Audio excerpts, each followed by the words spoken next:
Глава 3. Мы с Доном Хуаном отправились на Метоту 10 июня 1968 года. Ехать нужно было довольно далеко. Я ждал этой возможности не первый месяц, но уверенности в том, что я хочу ехать, у меня не было.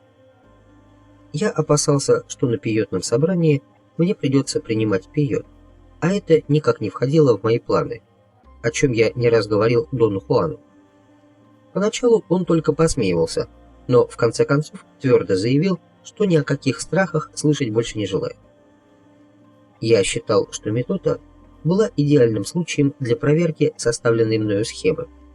Я так полностью и не отбросил идею о наличии на подобных мероприятиях скрытого лидера, функцией которого было приведение участников к некоторому общему соглашению. Мне казалось, что Дон Хуан раскритиковал ее из каких-то своих соображений, считая более целесообразным объяснять все с точки зрения видения. Поэтому я думал, что мои попытки найти объяснение собственной позиции просто не соответствовали его намерениям, что он ждал от меня чего-то другого. Отсюда и критика, которой он подверг мой рационализм. Для него это было достаточно характерно. Он всегда отбрасывал то, что не укладывалось в его систему. Лишь перед самым отъездом Дон Хуан сказал, что берет меня на методу в качестве наблюдателя, так что принимать пейот мне не потребуется. Я успокоился и даже ощутил некоторый подъем. Я был почти уверен, что на этот раз мне удастся раскрыть процедуру, при помощи которой участники методы приходят к соглашению. Мы выехали вечером, когда солнце уже клонилось к горизонту. Я чувствовал его лучи сбоку, на затылке, и жалел, что на заднем стекле моей машины нет жалюзи. Машина взобралась на вершину высокого холма. Дорога черной лентой стелилась по земле, волнами распластываясь посреди безлюдной огромной холмистой равнины, залитой золотом предзакатного солнца. Какое-то мгновение я смотрел, как она тянется строго на юг, и возле самого горизонта скрывается за цепью невысоких гор. Потом мы начали спускаться. Дон Хуан смотрел вперед и молчал. Мы ехали уже довольно долго, не произнося ни слова. В машине было очень жарко. Я опустил все стекла, но это не спасало, так как день был исключительно знойным. Меня это раздражало, и я высказался по поводу жары. Дон Хуан нахмурился и насмешливо взглянул на меня. «Во всей Мексике в это время жарко», — сказал он. «Тут уж ничего не поделаешь». Я не смотрел на него, но знал, что он меня разглядывает. Набирая скорость, машина катилась вниз по склону. Краем глаза я заметил мелькнувший знак «Вадо» — выбоина. Когда показалась сама выбоина, скорость была слишком большой, и хотя я успел немного притормозить, нас основательно тряхнуло. Я заметно сбавил скорость. В этих краях домашний скот свободно разгуливает и пасется у дороги, и скелет сбитой машины коровы или лошади – явление довольно частое. Один раз даже пришлось остановиться, чтобы пропустить нескольких лошадей, переходивших шоссе. Мое раздражение все нарастало. Я сказал Дону Хуану, что всему виной проклятая жара. С детства я обостренно реагировал на духоту. В жаркие дни мне буквально нечем было дышать. «Но ты уже не маленький», — сказал он. «Но жара остается жарой, и мне по-прежнему душно. Знаешь, когда я был ребенком, меня постоянно душил голод», — произнес он мягко. «Я не знал ничего, кроме постоянного жуткого чувства голода. Когда мне удавалось поесть, я набивал брюхо так, что не мог дышать. Но это было тогда. Теперь я уже не способен ни задыхаться от голода, ни обжираться как головастик». Мне нечего было сказать. Спорить было бесполезно, потому что еще немного, и мне пришлось бы отстаивать совершенно нелепую точку зрения. Да и жара была не настолько страшной. На самом деле, меня больше беспокоила перспектива 1000 километров без отдыха просидеть за рулем. Мысль о предстоящей усталости действовала на нервы. «Давай остановимся и что-нибудь съедим», — сказал я. «Тем временем солнце зайдет и будет уже не так жарко». Дон Хуан с улыбкой посмотрел на меня, и сказал, что на расстоянии нескольких сотен миль нет ни одного приличного городка, а я, насколько он понял, предпочитаю не питаться в придорожных забегаловках. «Тебя что, уже не пугает дизентерия?» – спросил он. Я знал, что он издевается, хотя его тон и выражение лица не выдавали ничего, кроме искреннего любопытства. «На тебя поглядеть?» – сказал он. «Так дизентерия просто рыщет вокруг, подкарауливая, когда же наконец ты выйдешь из машины. Вот тут-то она и совершит свой коварный прыжок. Да, нечего сказать, плохи твои дела. Если и улизнешь от жары, то непременно попадешь в лапы дизентерии». Дон Хуан сказал это таким серьезным тоном, что я не выдержал и засмеялся. После этого мы долго ехали молча. В стоянке трейлеров Лос-Веридос мы подъехали уже в темноте. Мы остановились у двери кафе, и Дон Хуан крикнул из машины: «Эй, что у вас там сегодня на ужин?» «Свинина!» — откликнулся женский голос. «Надеюсь, что свинья попала под машину сегодня, иначе тебе не сдобровать», — смеясь сказал Дон Хуан. Мы вылезли из машины. Дорога в этом месте была зажата между двумя цепями низких скалистых гор, напоминавших застывшую лаву, выброшенную каким-то гигантским вулканом. Черные зубчатые пики угрожающе вздымались в темноте и на фоне неба были похожи на стену стеклянных осколков. За ужином я сказал Дону Хуану, что понял, почему это место называется Лос-Веридос – стекла.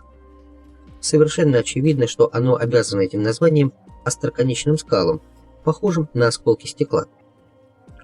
Дон Хуан убежденно сказал, что место назвали Лос-Веридос, потому что здесь когда-то перевернулся грузовик со стеклом, осколки которого много лет валялись потом вдоль дороги.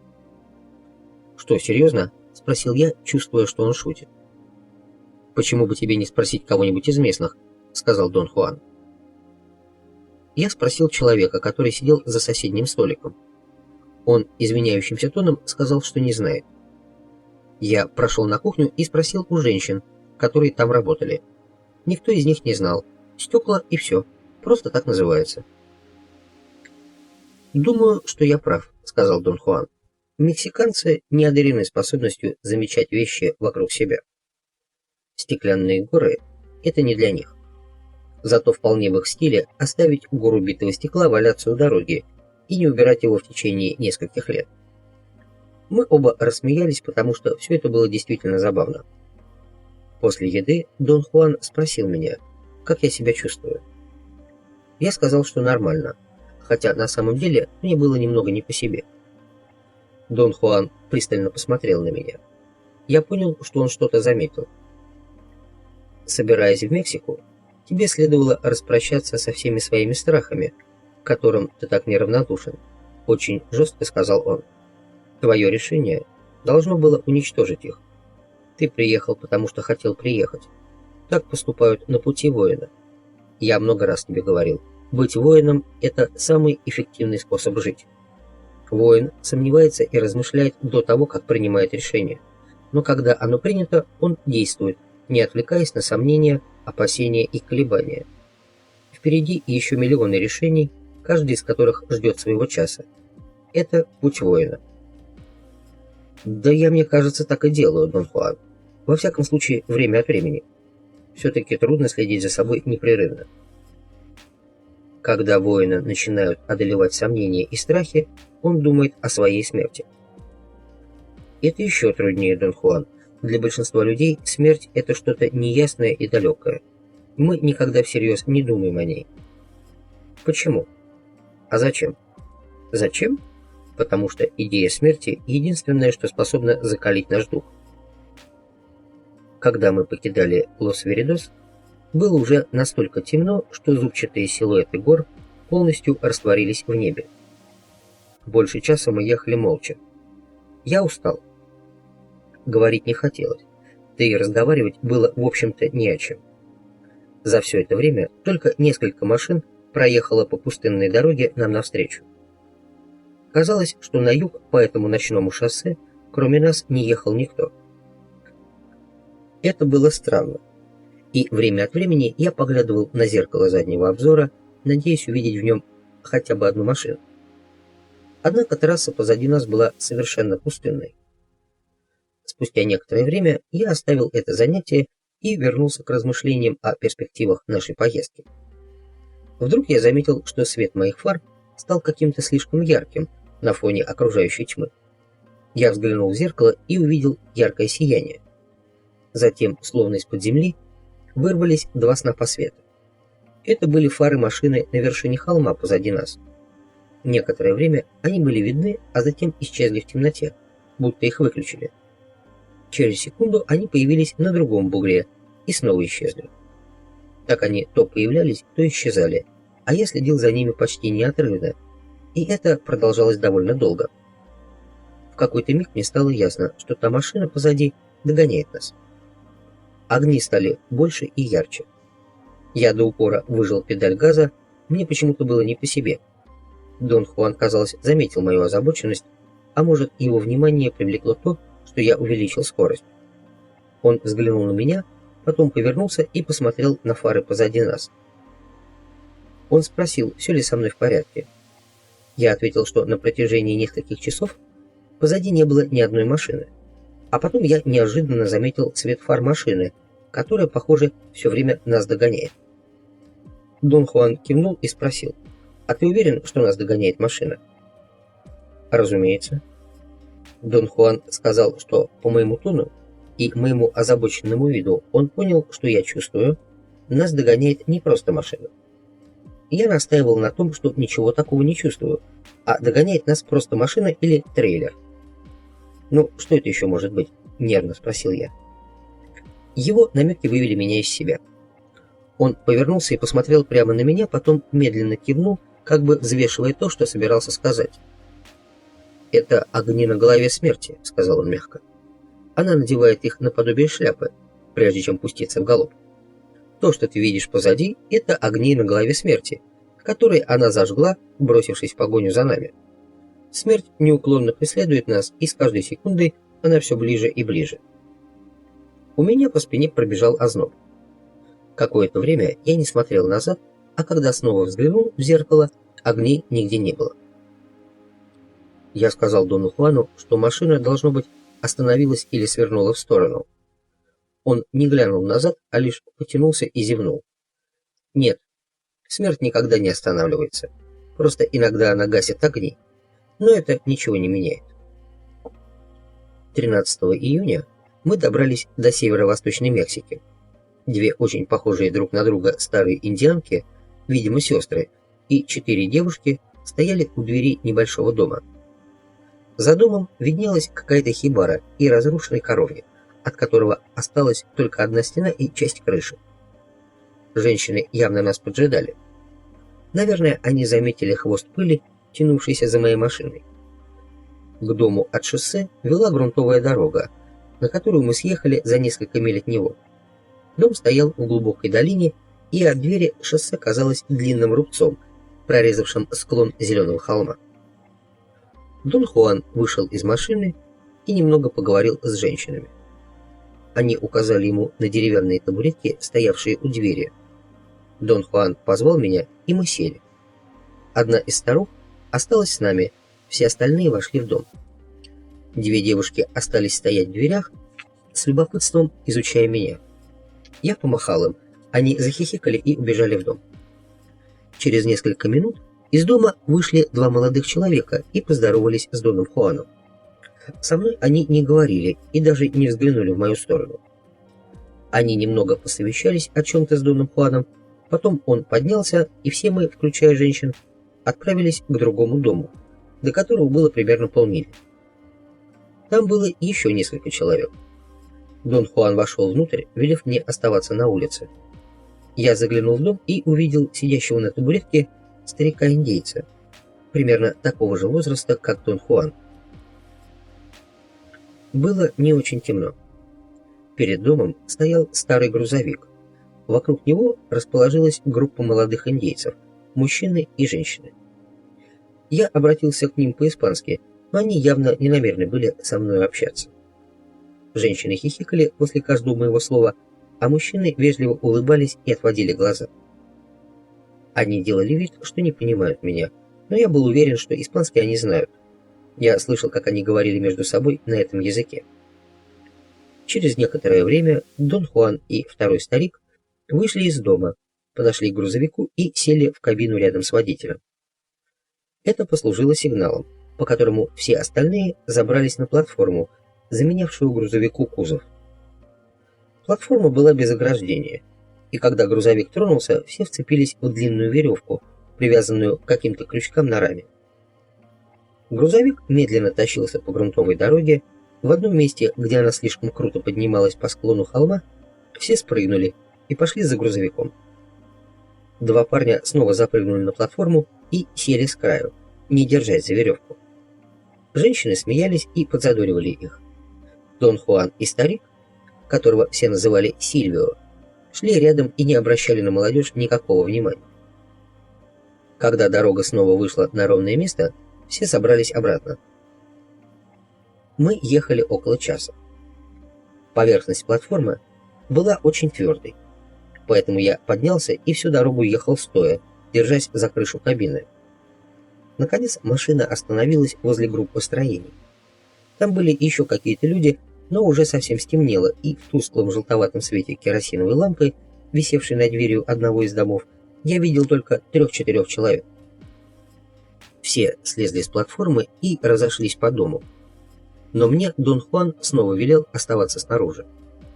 Я стоял, облокотившись о крыло грузовика. Через пару минут подошли 3 молодых человека. С одним из них я был знаком. Мы встречались, когда я был на Метоте в прошлый раз.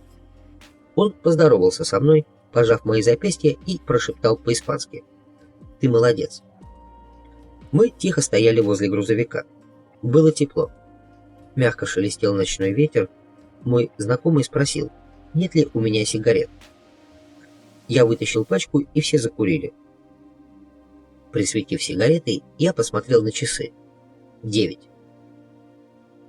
Вскоре из дома вышло несколько человек, и молодые люди, стоявшие рядом со мной у грузовика, ушли. Подошел Дон Хуан и сказал, что объяснил собравшимся цель моего приезда и что его объяснение всех устроило. Меня пригласили участвовать в Метоте в качестве хранителя воды. Дон Хуан сказал, что отправляться нужно прямо сейчас. Группа из 10 женщин и 11 мужчин вышла из дома. Впереди шел крепкий мужчина лет 45. Его называли Мочо, прозвище, которое переводится как «резаный». Он двигался быстрым, уверенным шагом. У него была керосиновая лампа, которой он время от времени помахивал из стороны в сторону. Сначала я думал, что эти движения получаются у него случайно, однако через некоторое время понял, что так он указывает идущим сзади на препятствия и трудные участки дороги.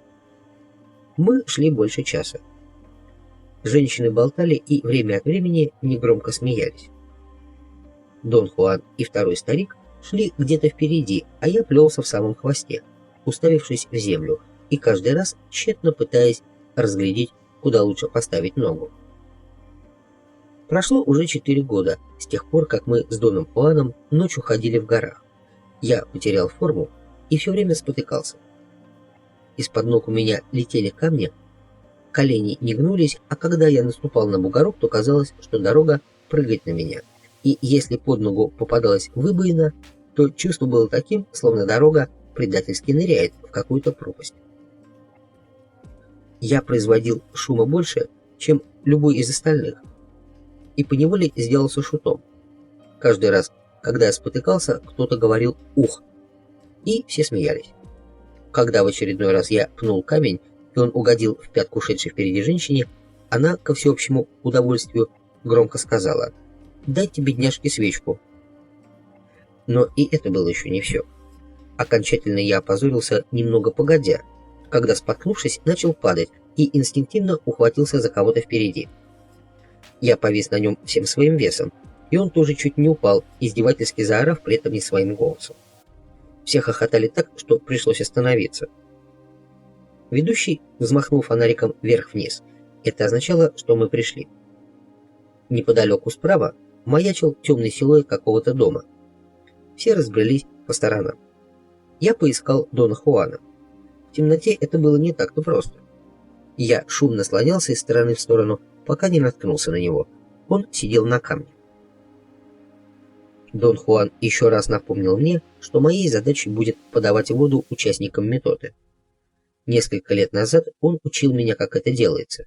Я все прекрасно помнил до мельчайших подробностей, но он настоял на том, чтобы я освежил процедуру в памяти и еще раз показал мне, как и что я должен делать.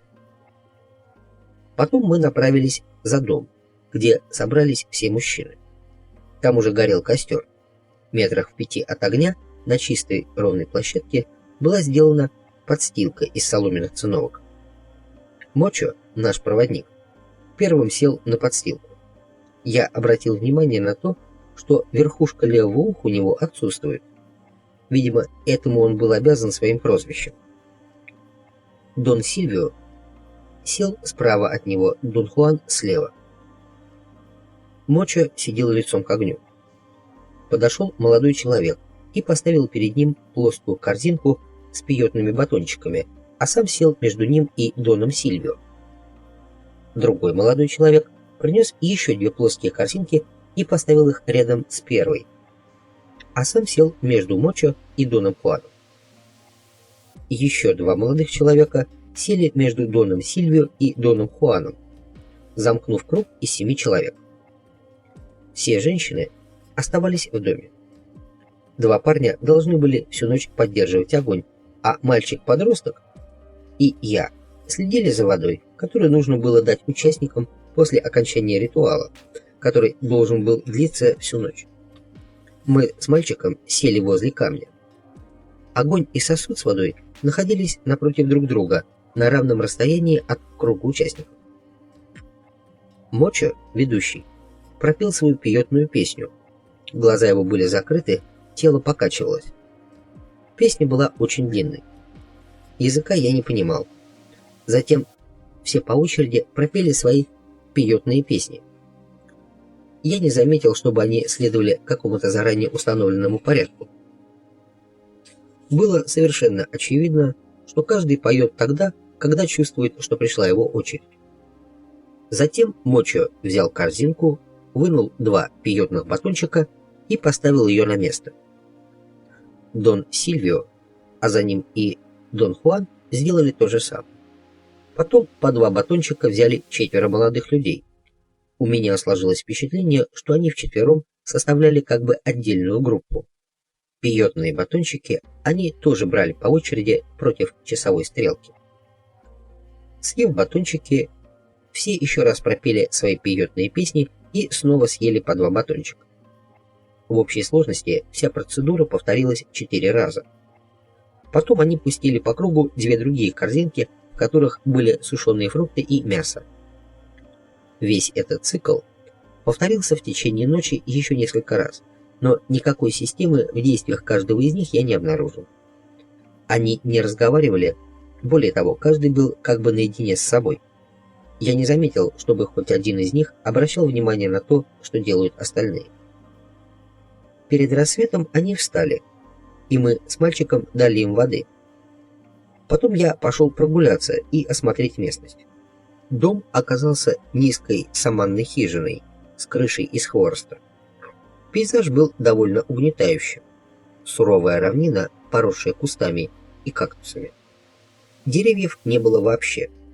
Мне совершенно не хотелось бродить по округе. Утром женщины ушли. Мужчины молча слонялись возле дома.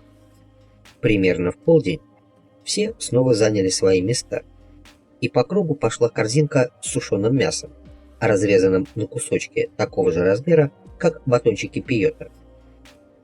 Некоторые из мужчин пели свои пиотные песни. Примерно через час все встали и опять разбрелись в разные стороны. Уходя, женщины оставили горшок каши для тех, кто следил за огнем и водой. Я немного поел и улегся спать. Когда стемнело, мужчины, отвечавшие за огонь, разожгли костер, и начался новый цикл приема пиотных батончиков. В общих чертах в эту ночь все происходило в том же порядке, что и в предыдущую, и закончилось на рассвете. В течение всей ночи я внимательно наблюдал за происходящим и тщательно записывал каждое движение каждого из 7 участников, в надежде наткнуться хоть на что-то указывающая на существование вербальной или невербальной системы обмена информацией, но не заметил даже намека на подобное. Вечером следующего дня все началось сначала. К утру я был уверен, что моя попытка обнаружить какие-то ключи окончилась полнейшим провалом. Никакого скрытого лидера, никакого обмена информацией, никакой системы соглашения. Весь день я провел в одиночестве, разбирая свои записи. Когда вечером все собрались на 4-й цикл принятия Пиета, я вдруг понял, что эта ночь последняя. Никто мне об этом не говорил, но каким-то образом я знал, что на следующий день все разъедутся. Я занял свое место возле воды. Остальные тоже расположились в прежнем порядке.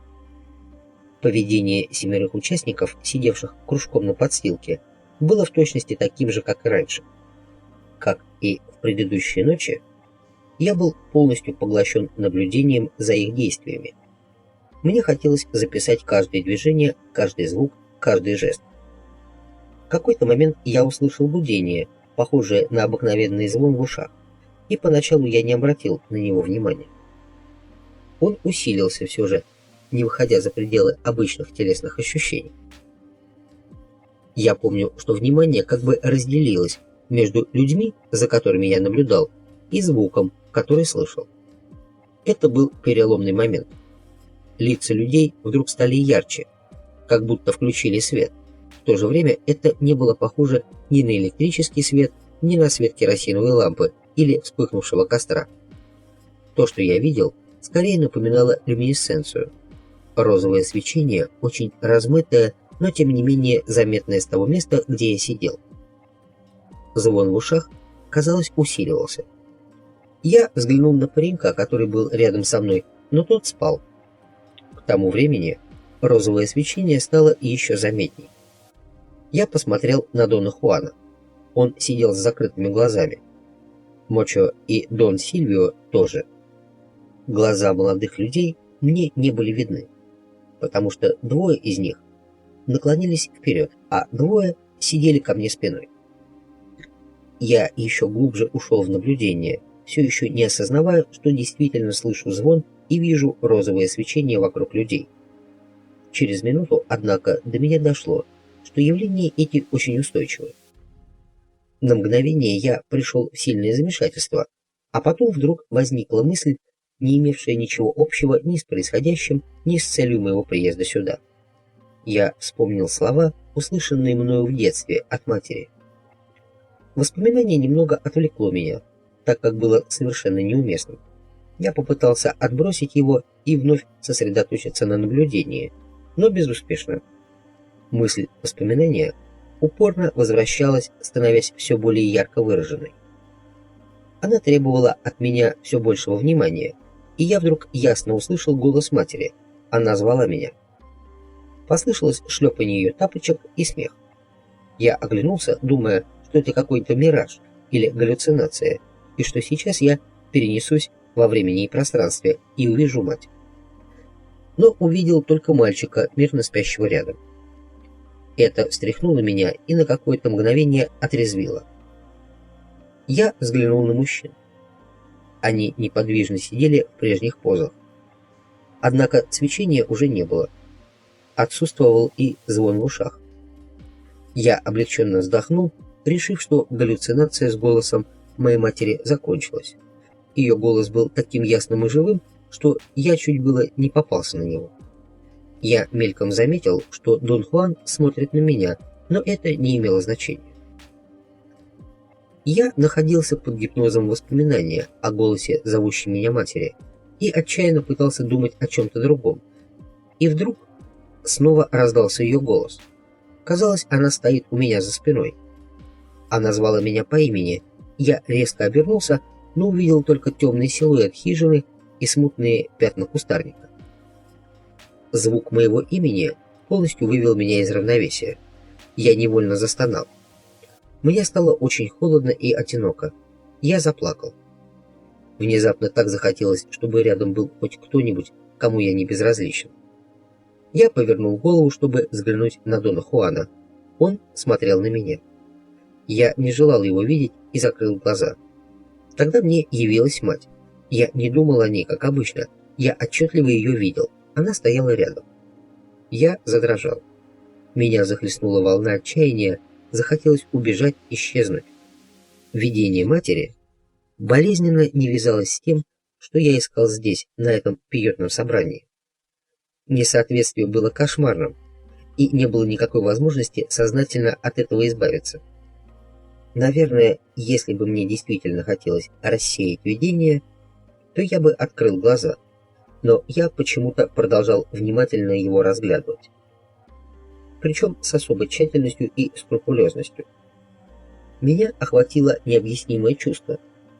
Оно было очень странным и действительно охватило меня словно какая-то внешняя сила. Я вдруг почувствовал на себе ужасающую тяжесть материнской любви. Звуком своего имени я был вырван из реальности. Воспоминание о матери захлестнуло меня грустью и болью. Но, разглядывая ее, я вдруг понял, что никогда ее не любил. Никогда. Осознание этого меня потрясло. На меня вдруг обрушилась лавина мыслей и образов. Тем временем видение матери исчезло. Оно больше не имело значения. И меня совершенно не интересовало, чем занимаются эти индейцы. Я попросту забыл о методе, погрузившись в поток необычных мыслей. Необычных, потому что это были, в общем-то, даже не мысли, а нечто большее. Некие завершенные и целостные, эмоционально определенные и бесспорные в своей очевидности откровения относительно истинной природы моих взаимоотношений с матерью. Неожиданно поток прервался. Мысли утратили текучесть и потеряли свойства целостного переживания. Я начал думать о чем-то другом, бессвязно и неопределенно. Что-то о других членах семьи, но уже без видений. Открыв глаза, я посмотрел на Дона Хуана. Он стоял. Остальные тоже. Они направились к воде. Я пододвинулся и толкнул паренька, который все еще спал. Как только мы сели в машину, я рассказал Дону Хуану о своих поразительных видениях. Удовлетворенно засмеявшись, он сказал, что эти видения – знак, такой же важный, как и моя первая встреча с Мескалитом. Я вспомнил, как Дон Хуан объяснял происходящее со мной, когда я впервые принимал пиет. Тогда он посчитал это указанием на необходимость обучения меня своему знанию. Дон Хуан сказал, что в последнюю ночь Метоты Мескалита указал на меня, причем настолько явно и с такой силой, что все вынуждены были повернуться в мою сторону. Поэтому они и смотрели на меня, когда я открыл глаза. Я спросил его о своих нынешних видениях, но он сказал, что все это ерунда по сравнению со знаком. Дон Хуан продолжал говорить о свете Мескалита, снизошедшем на меня, и о том, как это видели остальные. «Это было что-то», — восхищенно произнес он. «Невозможно желать лучшего указания». Наши мысли явно текли в разных направлениях. Его занимали явления, которые он считал знаком, меня — интерпретация деталей моих видений. «Да не волнуют меня твои знаки», — сказал я. «Мне важно знать, что случилось со мной». Дона Хуана, казалось, огорчили мои слова. Нахмурившись, он некоторое время сидел молча и неподвижно. Потом он сказал, что единственно важной была благосклонность ко мне Мескалита, который накрыл меня светом своей силы и преподнес мне урок, хотя я ничего для этого не сделал, а всего лишь находился рядом.